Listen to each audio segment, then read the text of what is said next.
what we touch, we notice that it involves actually an instant reaction of like or dislike, pain or pleasure, really. So when we see something which we like, then arouses greed and desire. If we see something which we don't like, then comes aversion, distaste, and so forth. So, you know, seeing these responses, if we can see that moment that we see something, hear something, taste something, that there is an immediate reaction. If we are aware of that at that moment of its arising, the response, right? If we see that, then we don't need to cling, right? We don't have a sticky mind, you know, because our mind sticks to things. And so then we keep, you know, things arise, we see it, and then it can just fade away again. We are not controlled by our likes and dislikes. I mean, if something is needed, we can, you know, we choose something we like rather than something we dislike. But in general, to become more and more conscious moment to moment of how much our mind reacts to the sense input or the mental input. If we think something which is pleasing, we want to think more of it. If something which doesn't please us, then we get upset and try to suppress it. Just to become more conscious, more aware. This is back to this thing about being the master of our mind instead of the slaves of our mind. Okay. Jetsumna, my question number 6. In speaking of habits, you say in page 197, it is very easy to form bad habits and extremely difficult to form good ones. So in the beginning, we need a lot of dedication. My question, is our nature of body and mind originally so bad that it clings so easily and quickly to bad habits? Well, of course not. Our original nature, our true nature is pure luminous clarity, right? But unfortunately, over many lifetimes, we have developed what are called adventitious defilements, especially greed and aversion, which is centered around, again, this delusion of a separate me, of a separate I, right? So it's like, without being too specific, it's like the tarnish around a silver pot, right? You only see the black, you don't see the silver pot. But if you polish the pot, then you will see that the silver itself is never tarnished. The tarnish is not part of the pot. The tarnish is outside that pot. I mean, not that our true nature is a pot, but to give you an example, the adventitious defile, however angry we are, however lustful we are, however jealous we are, however really, really cruel and sadistic and mean and awful we may be on a conceptual level, it never, ever, ever pollutes the nature of the mind. The nature of the mind is pure love, wisdom, compassion, and luminous clarity. And that is never, ever defiled. It cannot be. These other things are there. We carry them with us, but they can be purified. They are not part of our true nature. Our true nature is perfect. To purify it, it will take a lot of time, you think? Not if we see the nature of the mind. The quickest way is to recognize we are not our defilements. That, you know, when we get a genuine recognition of that pure primordial awareness, which is of the very nature of wisdom and compassion, then we recognize this is who I truly am. I'm not all this other stuff, all this mess. That's not really me. And so then we begin to expand on that experience, and until ultimately, we become that experience 24/7. Jetsumna, my question number 7, talking about the best characteristic of children. You say in page 211, you say, children have no preconceived ideas. They don't compare and interpret. They just look at all these images with a fresh mind. This is what we are trying to achieve, you say. My question, the first obvious question, why have we already lost this important characteristic? And how can we get it back?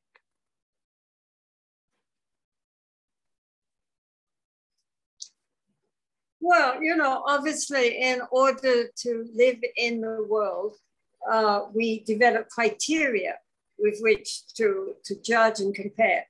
And this is okay on one level. We need to live in conventional reality, not just in ultimate reality. But it does obscure the true nature of how things are in themselves.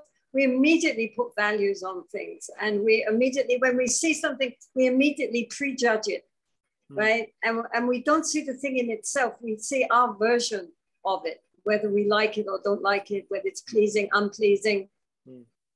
So this is the problem for us, right? We only experience our own version of how things exist. We don't see things how they really are. So therefore, we again need to cultivate this naked awareness which doesn't clothe everything in preconceptions and judgments. See things how they really are, and that allows the mind itself to become very open and non-judgmental. We just see things with a clarity instead of covering them up, clothing them in our own, preconceptions. So, this seeing things as they really are, instead of how the mind fabricates its own version of how things are. So therefore it said that this is like children, who experience things innocently, without making judgments. They just see things and with a sort of open curiosity, but they don't have the need to be comparing and judging and, having your own preconceptions of how things are. So you had mentioned that maybe this was what Jesus meant when he said about, if we do not return to the state of children, you will not be able to enter the kingdom of heaven. And I think that it's really probably what Jesus did mean, that we have to see things with an open innocence, as if we've never seen them before, and without prejudging, seeing things how they actually are, instead of just seeing our mental version of what we think they are. And that leaves the mind very open and spacious and clear and aware, and with a deep appreciation of everything that we see. That innocence of heart. But this judgmental mind, how we got it? Because from the beginning, we are children, so we are not judgmental. So by training ourselves, we got this judgmental mind? Yeah, basically, as children, this is very small children.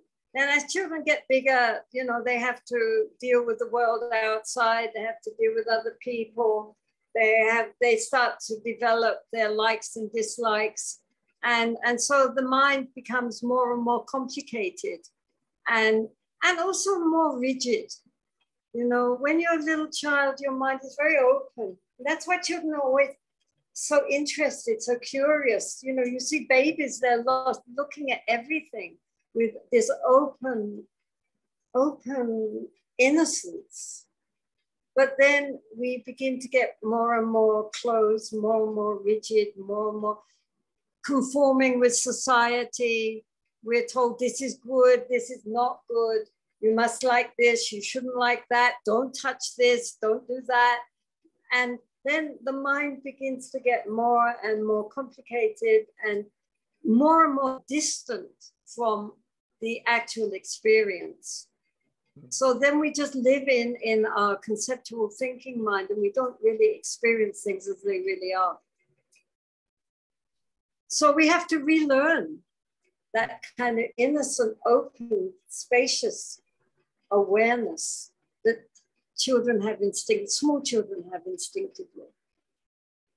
We have to go back to being, and that doesn't mean that we're stupid, right? We know that we shouldn't cross the road where traffic is coming. A small child might not know. But it does mean that we don't immediately put our stamp of judgment on everything that we see in a conformity with how, our own standards, and that we are able to see things with an open clarity. So we have to cross the opposite way in this. Yeah, get the mind uncluttered.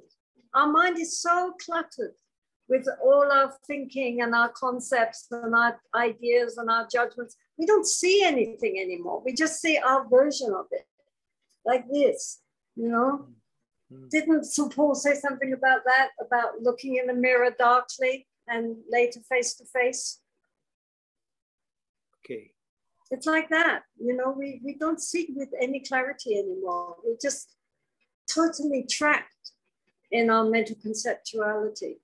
Mm-hmm. So we have to release that. Okay. Make the mind open and spacious. Okay. Sumna, in the question number 8, in speaking of the relationship between anger and the ego, you say in page 230, you say, anger is one of the great defenders of the ego. With it, the ego feels both great and terrible. My question, why does the ego feel terrible with anger? Well, I meant terrible in the sense it feels bad, it doesn't feel happy. Yeah. If we are in the control of our anger, anger takes over, right? And then we are not happy and we're not centered anymore, right? So angry people are not peaceful and they're not at ease. When we lose our temper, we feel bad afterwards. People avoid us, they don't like us. There are many books on how to overcome anger. Because people don't really like being an angry person. Many people feel very uncomfortable.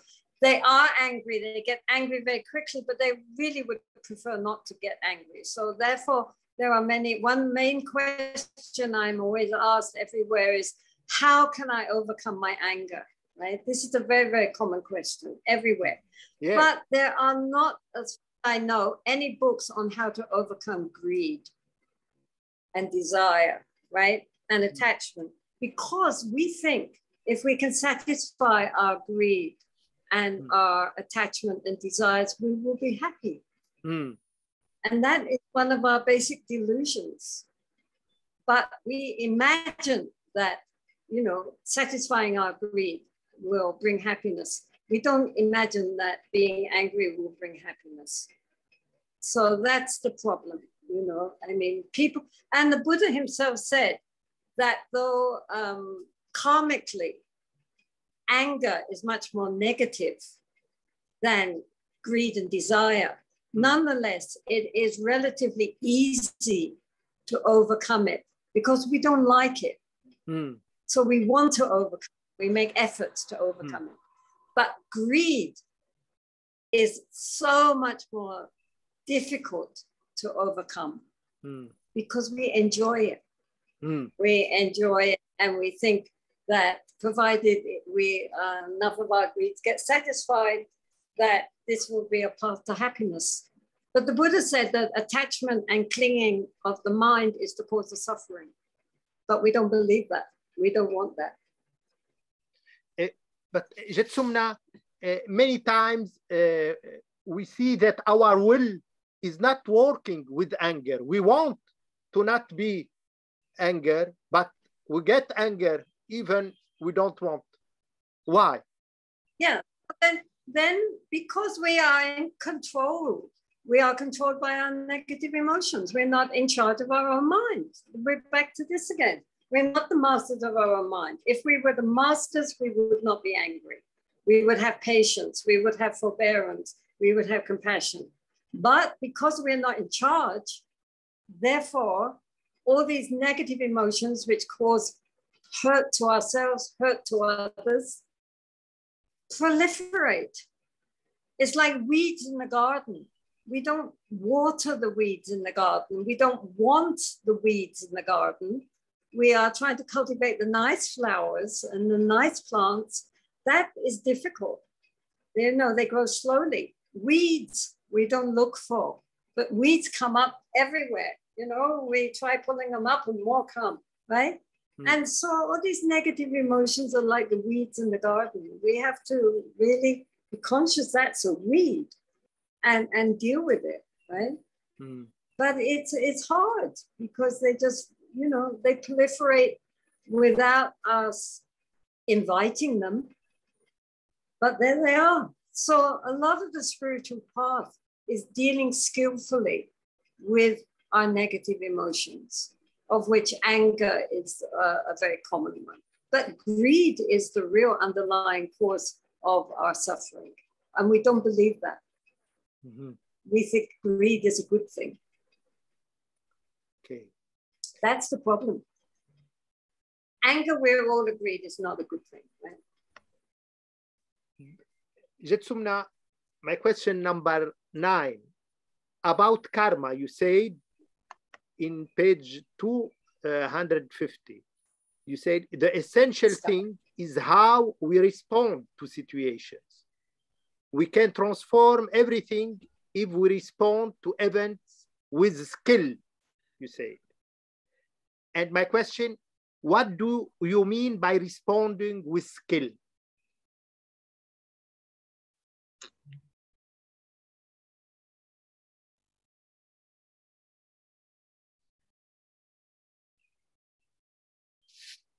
Apparemment, elle est disconnectée. Jetsumna, are you with us?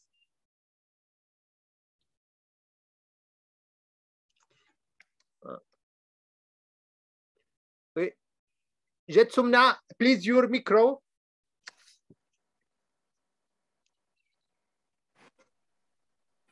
Are you hearing me? Okay.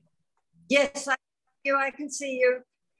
Okay, so should I repeat the question? Should I repeat? Which question? No. It is the question number 9 about karma. Okay. Yes, okay. Yes, ask the question. Okay, so you said the essential thing is how we respond to situations. We can transform everything if we respond to events with skill. That's what you say. And my question, what do you mean by responding with skill to situations? Well, I mean, for example, you know, if people, when people or situations are difficult, right, then instead of getting angry or depressed, which would be our normal response, we meet a difficult person, a rude person, and we get upset and angry, right? Yes. But if instead we respond with patience and forbearance or with kindness, you know, so when we're tempted to do wrong things, say wrong things, if we are instantly mindful and turn the mind away from wrong actions, this is the point. We become, again, we become in charge of our responses.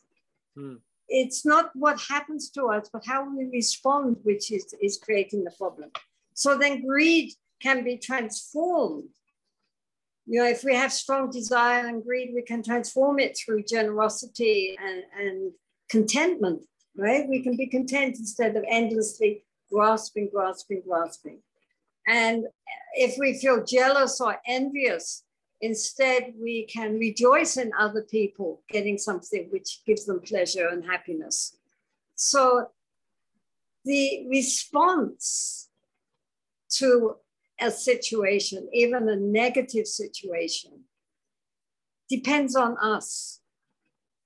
We can respond skillfully or we can respond unskillfully. And as we develop more awareness, more mindfulness, then we become, again, more in charge of our responses. And then we can choose to respond with skill, even in very difficult situations. We're not like you push a button and you will get immediate response. We can choose. We can always choose. Even if the choice is a difficult one, we can always choose that which is wholesome and reject that which is unwholesome. And that response creates the karmic results. So even if we have a very negative karma coming up, it can be turned into something positive if we take it and use it in a positive way. For example, if we're sick, right? Then we can either sit there feeling very sorry for ourselves and feeling miserable and resentful of the sickness, or we can accept that we all get sick, it's natural, and this is purifying past karma, and we can do practices such as taking in the sickness of all beings and sending out good health and happiness. We can, this practice of accepting the dark and sending out the light. So if you're, you have something wrong with you, instead of lying there feeling miserable, we can take it on the path. We can use it. Everything can be used. That's the point. It's not that, we have to only wait for good things to happen to us. And when difficulties come, then we fall apart, right? I mean, it's when difficulties come that we gain the inner strength to deal skillfully with these difficulties. So our freedom. That's the point. In this way, we're making karma all the time. And it depends on us whether that is skillful karma or unskillful. Karma just means actions. So our actions of body, speech, and mind, are they skillful or unskillful? So our freedom is exactly in our reaction to the karma? Yeah. How do we respond to anything? That creates, I mean, what happens to us now is considered, at least in Buddhism, to be the result of past actions. But how we respond in the present moment is creating the future. So moment to moment, we're eating up the past and creating our future. So if we act in the present skillfully, we will have, we're creating skillful karma for the future. If we act unskillfully with anger and greed and envy and all these other negative emotions, then we are creating negative karma for the future. Okay. So it's up to us.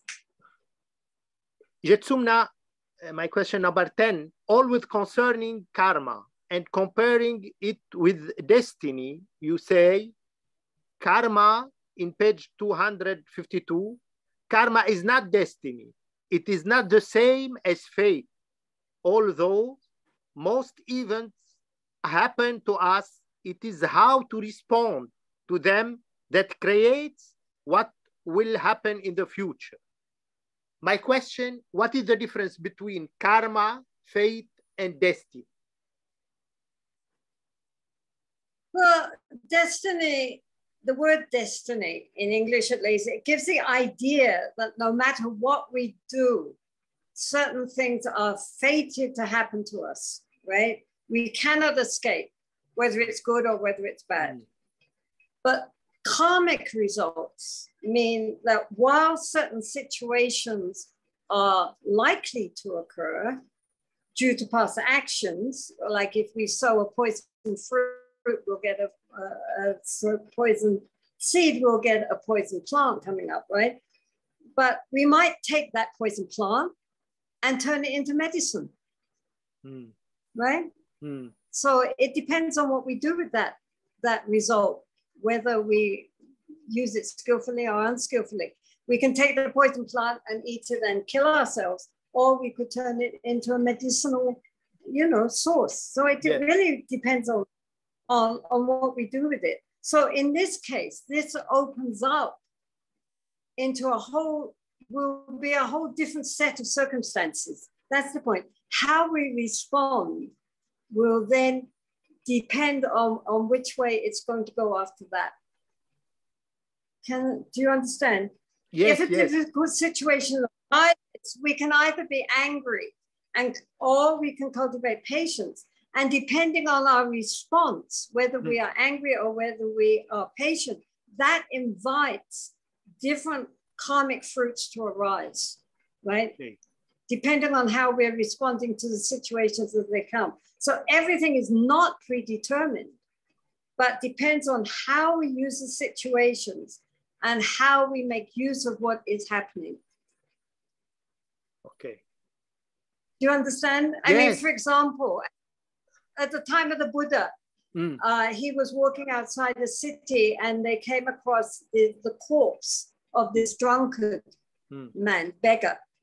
And the Buddha said that man had wanted to be a monk. Yes. But his family persuaded him to come back and get married. And so if he had chosen to be a monk, he would have been liberated. He would have been an arhat. But because he chose instead to go back into the household life, eventually he became a drunkard, lost everything, and died outside the city walls. So it's the fact that you make a choice that it opens up into different directions constantly. So it's not destiny. It's very open and fluid. But why by choosing to be a monk, it is mostly speedier to get liberation? Well, obviously, monks have a much easier becoming liberated than if you're stuck in a household life. That's why they become monks. That's a whole other question. Okay. Jetsumna, in speaking, in my question number 11, in speaking of the human condition, you say in page 251, someone who spends his life thinking only of food, comfort, sex, and having a good time is not much different from a cat or a dog. And my question, yet many people are like that. So is this a human condition close to the animal or just a simple reincarnation of an animal form? Well, I mean, the point is, that it's very important for us to make the best use of our human rebirth to cultivate the one thing which is special in humans, which is our spiritual potential. I mean, we share with animals, a liking for comfort and all these other things, food and sex and all these things. Everybody, all animals like that. So therefore, what most differentiates us from animals is our spiritual longing. That apparently animals don't have. As far as we know, we don't know, but if we just settle for satisfying the animal aspect of our beings, after all, we're animals, right? We are animals, like animals, but we have that special awareness of our innate spiritual potential, which maybe animals already have it, we don't know, but as far as we know, only human beings have that. So then if we only satisfy the animal side of our nature, then we've wasted our human potential. That's the point. So indeed, maybe last time we were an animal, and so we're used to that, right? We haven't really discovered our great human potential. Or maybe next time that's how we're going to end up, you know, as a nice pet dog lying in front of the fire being fed. I mean, animals have no worries, right? They just don't have to earn a living. They don't have to have, you know, interesting conversation. They don't even have to have compelling personalities. Their owners will love them anyway if they're a domestic animal. And they're fed and taken care of. And, you know, if that's all we think life is about, then why not end up as an animal, you know? I mean, because we've wasted this very, very precious opportunity to develop the higher level of our consciousness. And how sad. Is it possible to get realization if we are animals in the animal state? Who knows? They can't tell us. I mean, it could be that they are indeed in a state of open clarity and awareness. Some of them, I mean, not all of them, but some of them. But, you know, how can we know? Because they cannot express what they know. But human beings have that intelligence, which seems to be fairly unique. I mean, we don't know, because the one thing that humans have, which animals do not have, is language. And so how animals think is something which is very difficult for a human being to understand. Of course, they do think. They are conscious beings. And maybe they have very much their own wisdom. But it's different from what I mean, we all have Buddha nature. I mean, animals have Buddha nature, insects have Buddha nature, fish have Buddha nature, birds have Buddha nature, humans have Buddha nature. But in other words, the potential for our deep primordial awareness, the clarity and luminosity of the mind, that we all have. But whether or not we recognize it, whether or not animals recognize that, we cannot know, because they don't tell us. But when we read the stories of some saints like Saint Francois of Assisi or other, they communicate with animals and they understand. Yes, and animals are extremely intelligent and sensitive, and often understand things with much more clarity than we humans do, because our human mind is so cluttered up with all our thinking. And animals therefore have probably a much more open, spacious intelligence. But we can't know, because we've not animal, you know, it's very hard for us to communicate with animals. Some people can. And when they do, they see that the animal also has, you know, a very clear intelligence. And often animals feel sorry for us because we are out of contact with nature. We have cut ourselves off because of our addiction to language. So we can't communicate anymore with animals and with nature. We are, you know, made our own little prison. And that's very sad. And so often animals feel very sorry for us, because we've isolated ourselves. We're no longer in communication with all the living beings around us. How sad. That's why it's good to go out into nature and just sit there and open the mind and just relax and look at the sky or hug a tree and try to, you know, drop or conceptual busy blah, blah, blah, blah, blah, blah, blah, which is constantly like having a television on in the head. Constantly, you can't turn it off. Jetsumna, my question number 12, talking on hell, you say in page 255, I think there are distorted states of mind that can project a certain hell. Yet when we die, we are victims of our projections. My question, so our hell is our own creation, you think? Yes.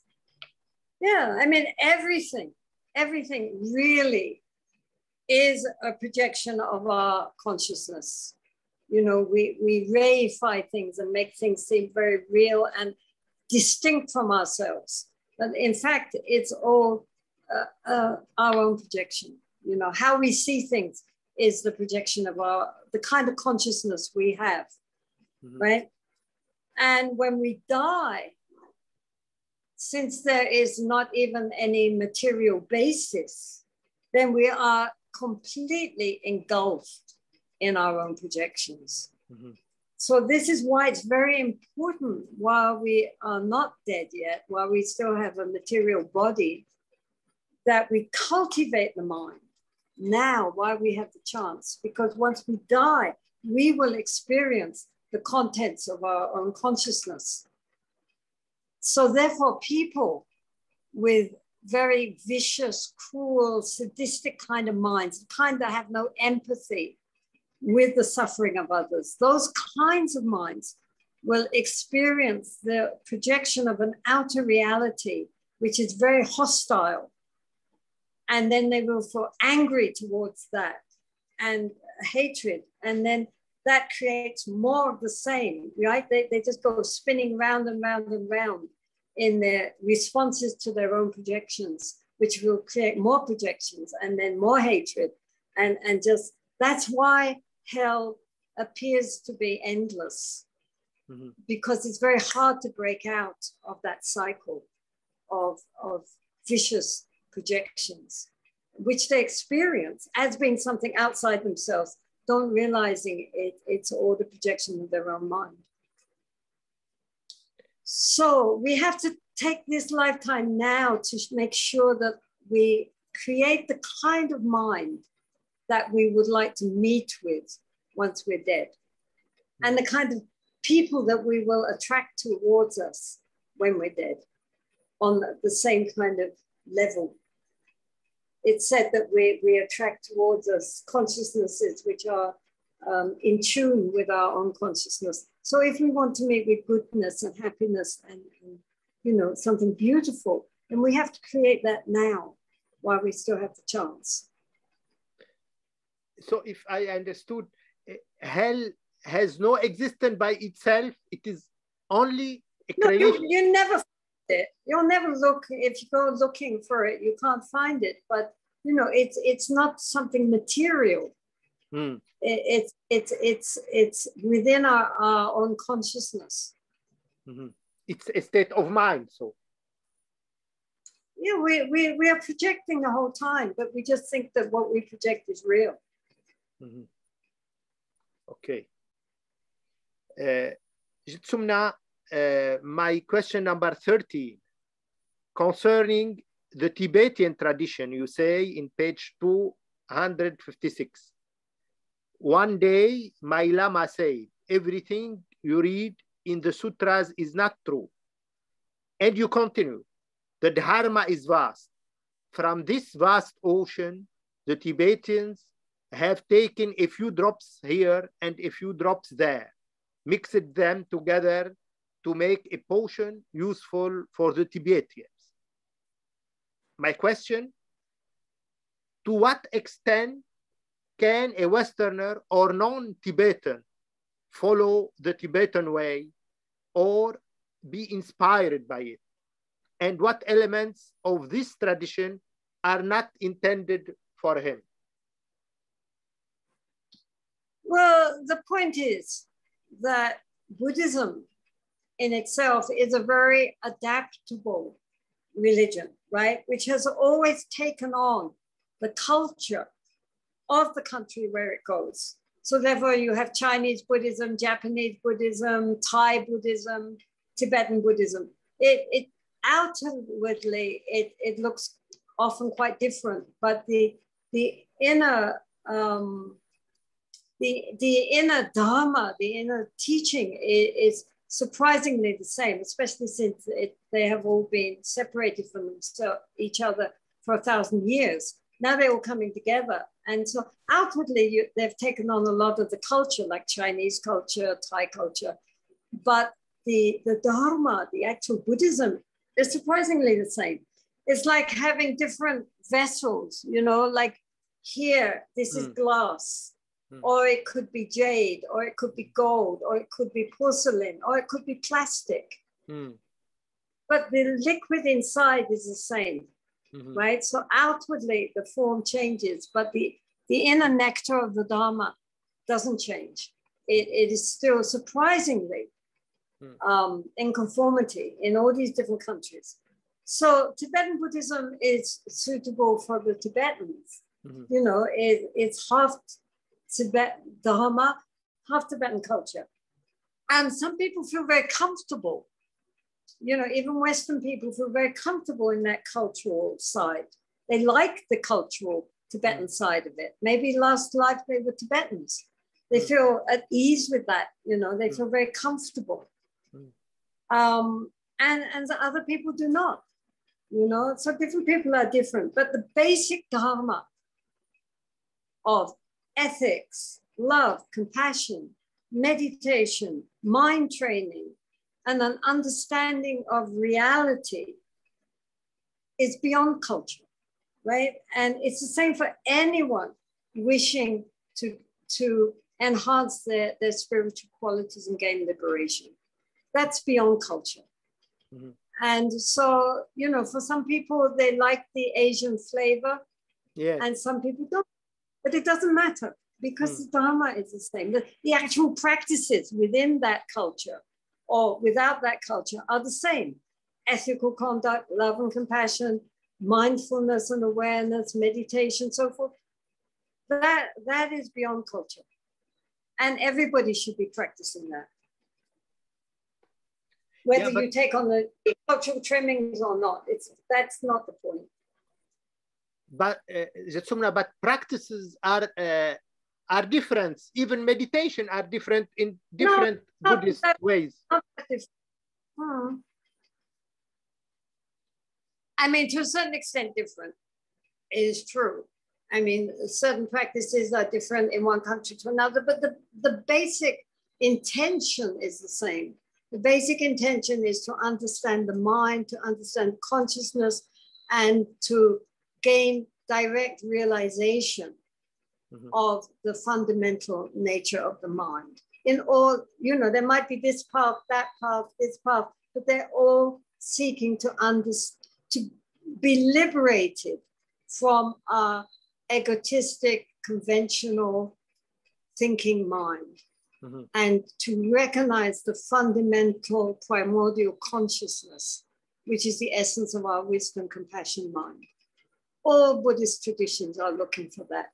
And as I say, I think all spiritual, genuine spiritual traditions are also looking for that. They might give it different names and they might have a different approach, but we're all trying to get back to our inner divinity by whatever name we call it, and to overcome our small, exclusive sense of self. And what is the difference between these different ways of Buddhism? Hinayana, Mahayana, and Tibetan, Vietnamese? You know, the basic Dharma is basic Dharma. I mean, as I say, you know, basic ethics and compassion, love, understanding the nature of the mind, clarifying the mind, and then gaining insight into the nature of the mind. Whether it's Zen or Thai or Tibetan, the essential quality of ethics and meditation and wisdom are the same. I mean, they have outer different packages, as I say, but the inner quality is the same. If you meet a great master in Thailand or Burma or Tibet or China or Korea, you know, the essential quality of their consciousness is very, very similar.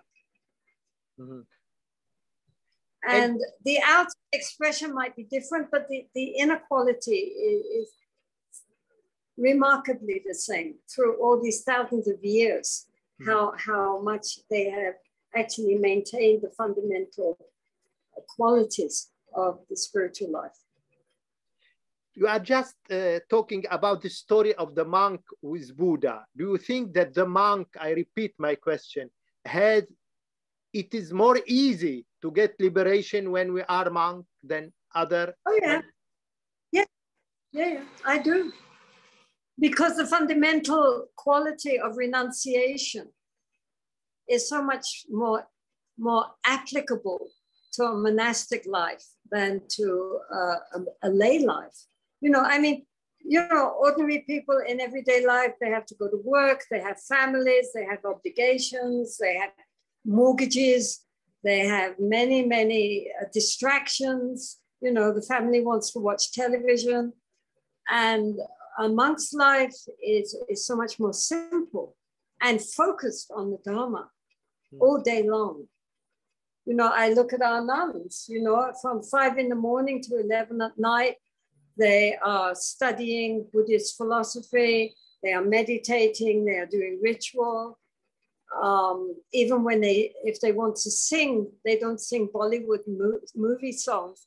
They sing spiritual songs of devotion to the Lama and so forth. Their whole mind is focused on Dharma. They have very little outer distractions. So of course it's much easier. I mean, you cannot pretend it's not. You can use, if you put great dedication, you can use your daily life as your spiritual practice. It's much more challenging. In fact, you are teaching in this book how to transform our daily life in a spiritual practice. Because I'm talking to lay people. They're not monks and nuns. When I talk to my nuns, I talk in a different way to how I would talk to an audience of, you know, people who are not monastic. You can't talk about the monastic life to people who are not in the monastic life. They would just feel frustrated and they would feel angry with maybe with their families and with their workplace and just think, oh, I can't do this. This is too difficult. So then you have to explain, no, if you're really dedicated, you can use your daily life as your spiritual practice. Definitely you can, but it's more difficult. Okay. Of course it's more difficult. Okay. This is why the Buddha started the monastic Sangha. But at the same time, the Buddha said that the most important thing was the fourfold Sangha. The fourfold Sangha of monks, nuns, laymen, laywomen. He said this fourfold Sangha must study the Dharma, practice the Dharma, and propagate the Dharma, all four of them. He didn't say the lay people can't do it, only monks and nuns can. But nonetheless, the lifestyle of a monk or a nun is explicitly directed to the path in the way that a lay person has to overcome many obstacles. Of course, there are many very deeply realized lay people, even in the time of the Buddha. Businessmen, kings, you know, anybody can get realization because we all have that potential. But it is definitely easier. Okay. If you're not, you know, the Buddha said it was like an arrow. If you put lots of ribbons and jewelry on the arrow, it's not so easy to hit the target. If the arrow is just straight with no things attached to it, then it can go quickly to the target. Okay. And it's like that. Okay. You are just talking about intention. And in speaking of intentions, you state in page 258, Jetsumna, you say, if in this life you have good intentions, do not worry. And my question, are good intentions sufficient in themselves? Well, you know, motivation, our motivation is very, very important. And our motivation covers our actions of body, speech, and mind. It's not what we do, but the underlying reason why we do something, the underlying intention, right? But of course, this is in one way just the first step, you know, but without intention, we will not move, right? We can move because we have the intention to move. Without the intention, we'll just be blood. So likewise on the spiritual path, we have to, the right motivation, the right intention is what gets us moving, right? So the Buddha said that karma, that's action, is intention. In other words, the underlying motivation is what classifies our actions into being skillful or unskillful. So the underlying motivation is very, very important. And, you know, we can always justify our actions, but, you know, to really see clearly what is the real motivation behind it takes clarity of mind, which is, again, why mindfulness is very important, because we begin to see much more clearly what is really motivating us, whether there is negative roots or positive roots. Okay. Jetsumna, my last question, number 15, distinction between Buddhism and atheism. You say in page 266, you said, Buddhism is not a religion based on belief in a God, but it is nevertheless a balanced path. It is not atheism. So my question, what else is atheism, and what is the essential difference between Buddhism and atheism? Well, you know, the Buddhists themselves do not classify themselves as atheists, because it seems to indicate usually a rejection of the spiritual path, right? I mean, it becomes very materialistic. There's only this here and now. When we die, that's the end. There's no consciousness which goes on. Buddhism is not like that. So Buddhism is non-theistic, meaning they do not believe.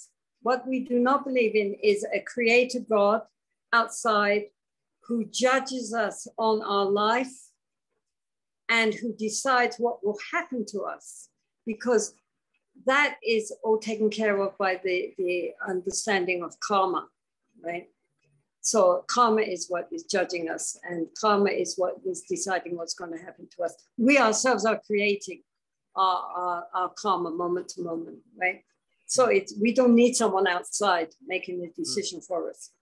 So either we believe, you know, either one believes that things happen because of the will of God, or on account of our karmic deeds and the results, or just arbitrarily without any reason, which is atheism, right? Things just happen because they happen. There's no cause and conditions for them to happen. It's the luck of the draw. Right? Buddhism doesn't believe that. It believes definitely that where we are and in what happens to us, the situations which we encounter, is created by our own actions of body, speech, and mind from this lifetime or past lifetimes. But Buddhists definitely believe in other realms of being. They believe in local gods and spirits. They believe in higher and lower realms, like the heavens. There are 26 different levels of heaven, and there are 18 different hells. And we very much believe in the continuity of consciousness after death.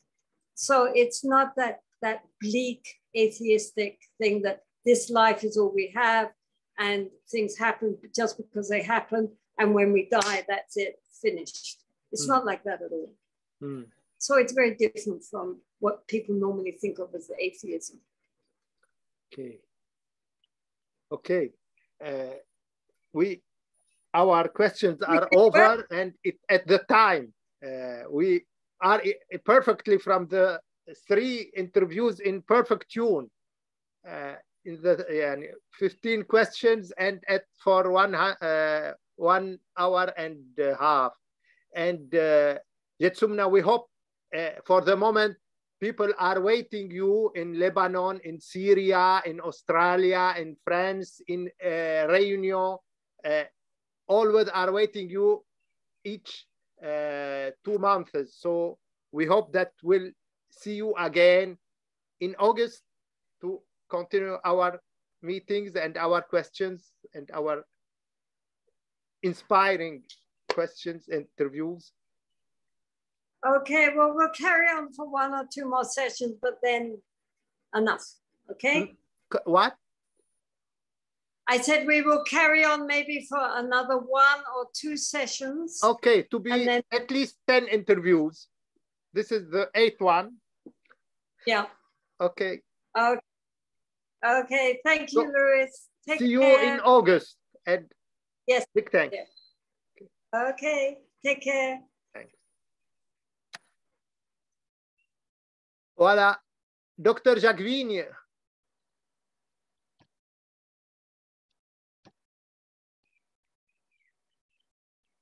Oui, oui, oui. Oui. Donc, voilà. Quelle est votre première impression après cette interview? Bon, ben, elle est toujours claire, hein, comme d'habitude, Tenzin Palmo. Elle va droit au fait et elle a cette bienveillance qui fait qu'elle accepte de répéter, hein, parce que voilà, on lui repose un peu des questions qui reviennent aux mêmes. Elle redit de façon un peu différente, avec beaucoup de bienveillance. Voilà, répéter, c'est pas dû à répéter les questions, mais un petit peu à les approfondir ou à les approcher sous une autre optique. À les nuancer, oui. Et puis, ce qui m'a intéressé, c'est qu'elle dit qu'elle parlait à ses nonnes de façon très différente. Là, elle sait qu'on est dans le monde, donc elle nous parle d'une certaine façon, mais à ses nonnes dans le monastère, elle leur en parlera différemment. Et cette idée aussi que du matin 5 heures jusqu'au soir 23 heures, elles sont dans le dharma, ça, c'est vrai que c'est beau. Hein, c'est l'idée de la vie monastique, d'être en retraite. Hein, c'est pour être focalisé sur le dharma. Et moi, je sens la différence. J'ai passé 4 ans d'ermitage. Là, je suis en tournée. Même si je parle de méditation, j'enseigne la méditation. Il y a plein de choses matérielles à gérer, ne serait-ce que par le voyage, plus tout le reste, qui fait qu'on est moins concentré sur le dharma. Hein, même là, pour lire, prendre le temps de lire un peu de textes spirituels, en tournée, c'est difficile, voilà, parce que je suis avec les gens de 7 heures du matin à 11 heures du soir et à la fin, voilà, il faut bien dormir. Hein, donc, c'est vrai que la vie de retraite, la vie monastique structurée sur l'intérieur et la vie spirituelle, c'est une grande aide. Mais elle a été de toute façon tranchante. J'ai répété la question 2 fois, si tu as remarqué, et elle a répété la même réponse. Et c'est exprès que j'ai répété la même question. Et elle était tranchante, que voilà, la vie monastique, elle est plus aisée. C'est une voie, disons, pas plus facile, mais plus directe. Oui. Elle disait que quand on est dans le monde, on peut tout à fait progresser et même atteindre des niveaux profonds, mais c'est un défi beaucoup plus grand.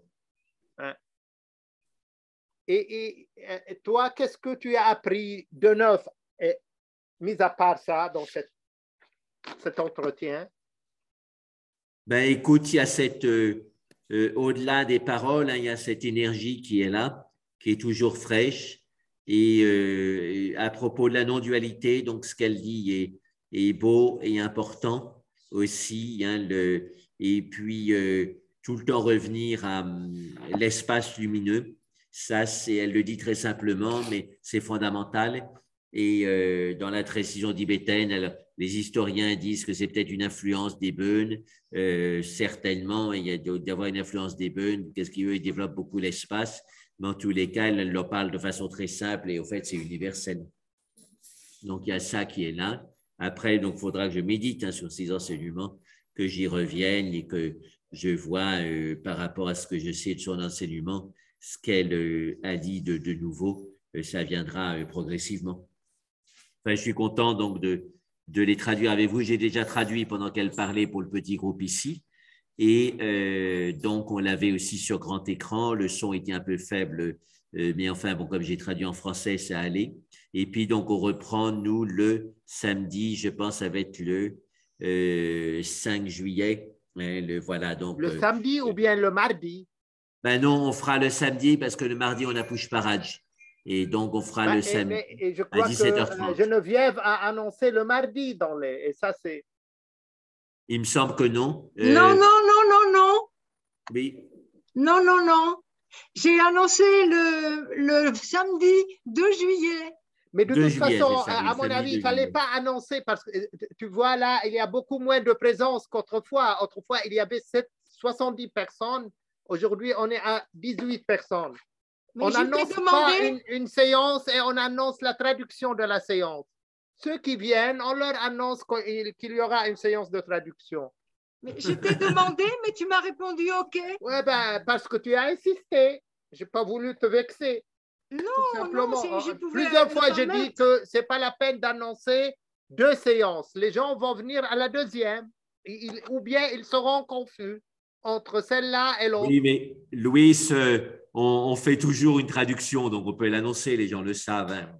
On a toujours fait une traduction. Regarde, le résultat est tout à fait spectaculaire. Si ça baisse de 70 à 18, c'est qu'il y a quelque chose qui cloche. Ben non, mais c'est pas ça. Du point de vue statistique.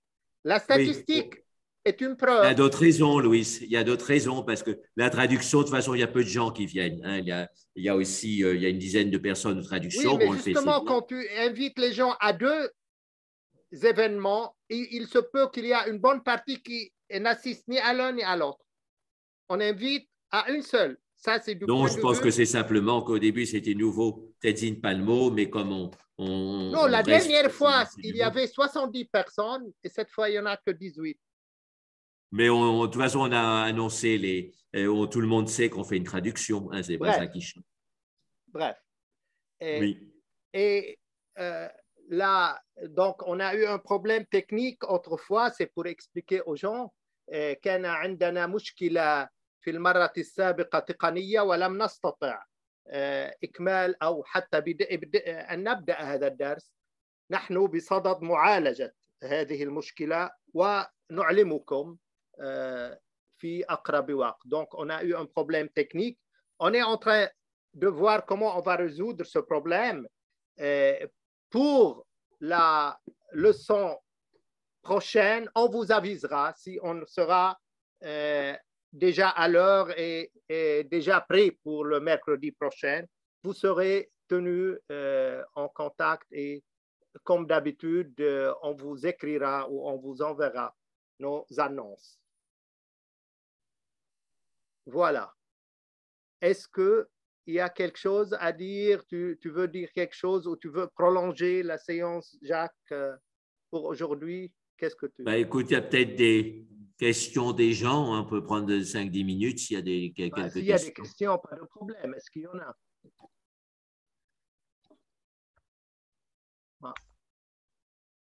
s'il y a des gens qui إذا كان هناك من يحب أن يطرح أسئلة يمكنه ذلك الآن que ce soit en français ou bien en arabe.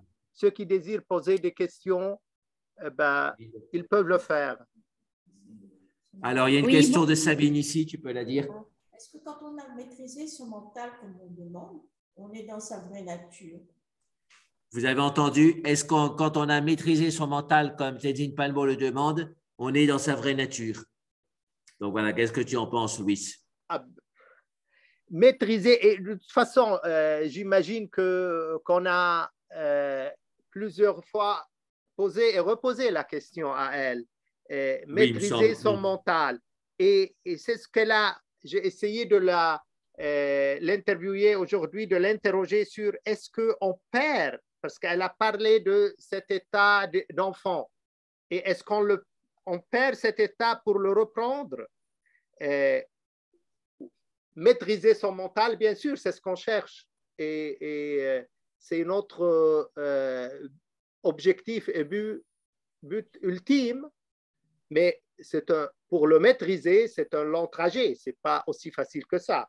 Mais c'est graduel. Ça ne veut pas dire qu'il ne faut pas chaque jour et chaque minute essayer de le maîtriser, et surtout en maîtrisant les émotions. Parce qu'on ne peut jamais maîtriser le mental sans maîtriser les émotions. Et là, je me rappelle tout à fait de ce qu'a dit le Seigneur Bouddha avant de partir dans la forêt. Il a dit « Vaut mieux que je meure tout en faisant la bataille, tout en se battant avec mes émotions, que vivre esclave de ces émotions. » Et c'était son grand défi. Et finalement, il a pu le réussir. Et je crois que ça doit être le nôtre, être dans un combat continuel avec les émotions. et les émotions perturbatrices, bien, surtout. Voilà, peut-être tu as une réponse un peu nuancée à toi maintenant de la formuler. Oui, j'aime bien un adage zen qui dit d'instant en instant, ouvrir la main de l'esprit. Hein. C'est comme si on avait un bouillonnement en nous qui veut sortir. Et quand on a un esprit spacieux, à ce moment-là, les phénomènes mentaux se libèrent d'eux-mêmes. D'instant en instant, quoi? Tu peux répéter? D'instant en instant, ouvrir la main de l'esprit. Ouvrir la main? De l'esprit. Ah. Donc, il imagine une main à l'esprit. OK. Oui, c'est ça. Il y a plein de mains en nous qui sont des petites mains de lumière qui représentent les mains de l'esprit et elles ont tendance à se fermer constamment et on a d'instant en instant à les ouvrir. Oui, c'est une affaire graduelle. Voilà, oui, c'est pour ça que c'est d'instant en instant. On fait ça, on revient à ça. Alors, il y a Cécile Go. Alors, j'ai eu connaissance d'une question de Cécile Gou. J'ai eu connaissance de cet enseignement lors de la conférence de Jacques Vigne à La Réunion. Comment puis-je avoir connaissance des prochains enseignements? Y a-t-il une liste de diffusion? Oui, donc Cécile, tu envoies par le chat ton mail à Lwiis. Hein, donc, alors Lwiis est sous le nom de… il apparaît sous le nom de Lwiis ou de Jacques Vigne, je ne sais pas, dans le chat. Il faut regarder, mais je pense qu'il est sous le nom de Lwiis. Je vais noter mon numéro de téléphone, comme ça les gens s'y sont intéressés. Donc, ils t'envoient leur mail, on peut dire. Oui, les deux, les deux. Oui. Oui, je peux le prendre aussi et la mettre dans le groupe. Oui. Donc, ou alors peut-être le numéro de téléphone comme ça. Lwiis, c'est un groupe WhatsApp. Ça peut être plus pratique. Vous envoyez à la fois votre mail et votre numéro de téléphone si vous avez WhatsApp. Et à ce moment-là, dans le groupe WhatsApp, il envoie toutes les semaines très régulièrement. Voilà. Et mon numéro, c'est 00963847633. Voilà le numéro de téléphone, numéro de WhatsApp et l'email. C'est les laïcs, hommes et femmes, et les moines, hommes et femmes. Et même, Geneviève, tu peux noter le tien? Oui, parce que toi, noté. tu envoies. Hein? J'ai noté, j'ai noté. Ben, je ne le vois pas, moi. Il faut expédier à tout le monde. Ah, OK. J'ai noté. Génial. Je la mettrai dans le petit groupe. Et Zoom. comme tu as remarqué, Jacques, elle a voulu déjà donc terminer les interviews avec le 7e, donc là, 8e. Je l'ai presque forcé pour qu'on continue au moins pour une dizaine d'interviews. Elle a finalement cédé et accepté. Donc oui, là, c'est gentil de sa part, oui, oui. En option, on a gagné un peu plus. 3. Mais tu as remarqué qu'elle a commencé des Zooms une fois par mois sur son Facebook et les gens envoient des questions et je crois qu'il y a beaucoup de monde qui suit sur son Facebook. Et donc, elle en a fait un il y a 2 jours. Tu m'en as dit, mais je n'ai pas assisté. Pour ouvrir son Facebook et puis tu les retrouves en podcast, en replay. C'est une donc, session… le dernier était lundi à 11h30. Je n'ai pas eu le temps de l'écouter, mais j'ai envie de l'écouter en replay. C'est très bien. Elle donne un peu les mêmes réponses que ce qu'elle donne là. Mais bon, c'est des questions qui viennent du monde entier. Et donc, il y a son assistant qui l'écrit, il prépare une série de questions à chaque fois. Et c'était à 11h30, heure française, lundi dernier. Et elle donc, fait aussi une fois par mois? Pardon, il faut aller sur son Facebook Tenzin Palmo. Oui, mais et là, tu vois. C'est une fois par mois. Elle le fait une fois par mois? Une fois par mois. OK. Oui, et là, c'est tombé la dernière fois à 9h, 13h30 heure française. Non, pardon, 9h30 heure française. C'est-à-dire, un peu, si tu veux, la caractéristique et les spécificités de ces interviews qu'on vient de faire, c'est que c'est une relecture de ces livres. Oui, c'est ça. Tu lis les livres et j'essaie d'approfondir chaque idée que je retiens pour qu'elle un petit peu elle-même approfondisse ce qu'elle a dit au préalable. Donc, oui, c'est bien, c'est bien. C'est ce qu'on appelle dans le style, si tu veux, philosophique, comment un philosophe ou un penseur ou un sage relie son propre texte. Donc, oui, ça lui permet d'aller plus loin. Possibilité et c'est connu depuis les dialogues de Platon. Hein? Comment le même philosophe relie sa propre pensée en l'approfondissant. Oui. Et pour moi, c'était un bon exercice quand tu m'as interviewé sur mes livres. Effectivement, après 30 ans, il y a des choses qui viennent, des synthèses qui se font qu'on faisait moins quand on était en train d'écrire le livre. Et oui, justement, et ça sera un nouveau texte. Et c'est ça, par exemple, les dialogues de Platon, c'est revenir sur les mêmes idées avec un peu plus d'explications. C'est ce qu'on appelle dans le style védique le mandala. Mandala, c'est un cercle. Et là, on revient toujours au point de départ, mais avec un cercle un peu plus grand. On repasse par le point de départ et on refait un autre mandala qui est encore un peu plus grand. Et un troisième et un quatrième. Et chaque fois. C'est comme un cristal qui grandit. Chaque fois qu'on fait le mandala, on le fait différemment et avec un peu plus de largeur et un peu plus de profondeur. Oui. Voilà, c'est ça, si tu veux, la spécificité de ce genre d'interview qu'on est en train de faire. Oui. Voilà. Est-ce qu'il y a d'autres questions ou des personnes qui désirent poser des questions? Apparemment, c'est bon et on a pris presque 2 heures là, 2 heures moins 10 minutes. Je voulais juste dire à Jacques. Je reviens demain sur Paris. Je voulais juste dire, Jacques, si tu peux ouvrir le mail que je t'ai envoyé, il y a 3 questions pour ton programme, les dates. D'accord, hein, oui, j'ai un peu regardé. Ben, demain dans l'avion, j'aurai le temps d'y répondre. Là, j'aurai le temps demain dans l'avion. OK. Bon voyage, Dr. Jacques Vigne. Espérons qu'on puisse trouver une issue, une solution à ce problème technique pour qu'on reprenne notre série d'entretiens et de leçons qu'on a déjà tout à fait. presque 2 ans commencé. Aujourd'hui, ça s'est bien passé. Hein, voilà, et il n'y a pas de raison que ça ne se passe pas bien les prochaines fois. Donc, on va regarder ça. Hein. Allez, au revoir. Au revoir à tout le monde et bonne soirée. Bonsoir. Merci.